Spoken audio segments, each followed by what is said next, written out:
Hi friends. 2 மாதத்துக்கு முன்னாடி ரேஷனில் கோதுமை வாங்கினேன். அது பார்த்தீங்கன்னாக்கா, இன்னும் அப்படியே இருக்குது. ஏன்னா 2 மாதத்துக்கு முன்னாடி வரைக்கும் நம்மளுக்கு வெயிலே வரல இல்லையா? பனி தானே ரொம்ப பேஞ்சிட்டு இருந்தது. அதனால சரி வெயில் நல்லா வரட்டும். அதுக்கப்புறம் நம்ம வந்து கழுவி காய வச்சுக்கலாம் அப்படின்னு சொல்லிட்டு. அதேபோல் கேழ்வரகும் வாங்கி 2 மாதத்துக்கு மேலே ஆச்சு. கம்பும் வாங்கி 2 மாதத்துக்கு மேலே ஆச்சு. சரி எல்லாத்தையும் இப்போ நம்ம வந்து அரைச்சி வச்சிடலாம் அப்படின்னு சொல்லிட்டு எல்லாத்தையும் நல்லா தனித்தனியாக கழுவி எடுத்து காய வச்சுட்டேன். காய வைக்கிறதுக்கு நல்ல வேளை அவர் எனக்கு ஹெல்ப் பண்ணார்.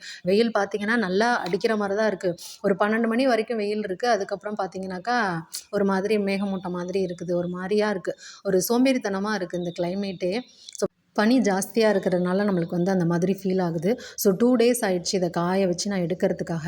இப்போ பார்த்தீங்கன்னாக்கா எல்லாத்தையும் தனித்தனியாக எடுத்துட்டேன். ஆனால் கோதுமை அரைக்கும்போது மட்டும் பார்த்தீங்கன்னாக்கா அதோட கொஞ்சம் கேழ்வரகு ஆட் பண்ணிவிட்டு அது கூட கொண்டக்கடலையும் கொஞ்சம் நான் ஆட் பண்ணிட்டேன். இது வந்து இதில் இவ்வளோ தான் போடணும், இது தான் போடணும் அப்படிலாம் இல்லை. நம்மளுக்கு என்ன இருக்கோ கம்பும் கூட நம்ம சேர்த்து போட்டு அரைக்கலாம். இப்போ கம்பு மாவு எனக்கு கொஞ்சமாக இருக்குது அப்படின்றனால நான் வந்து தனியாக அதை அரைச்சி எடுத்துக்கிட்டேன். எனக்கு கம்பு மாவு தேவை. ஸோ ஏன்னா வெயில்லாம் வருதுல்ல, சரி களிலாம் கிண்டலாம், கூழெல்லாம் செய்யலாம் அப்படின்னு சொல்லிட்டு. அதனால நீங்கள் வந்து மக்காச்சோளம் கூட இதில் போட்டு அரைக்கலாம். ரொம்ப டேஸ்ட்டாக இருக்கும். எதுவுமே இவ்வளோ தான் போடணும்லாம் நினைக்காதீங்க.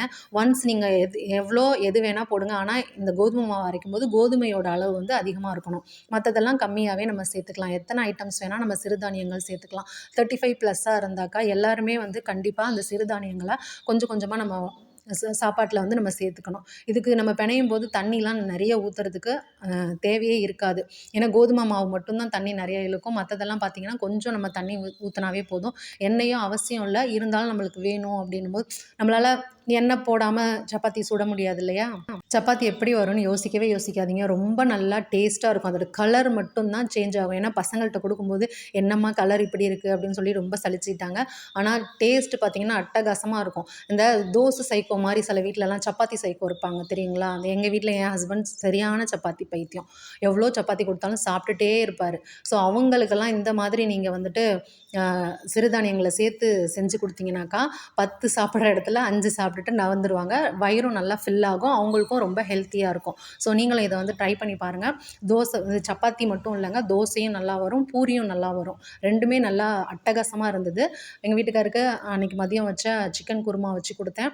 மனுஷன் அட்டகாசமாக சாப்பிட்டுட்டு நல்லா இருக்குன்னு சொல்லிட்டு நல்லாவே சாப்பிட்டாரு. ரொம்ப ஹாப்பி. நீங்களும் ட்ரை பண்ணி பாருங்கள்.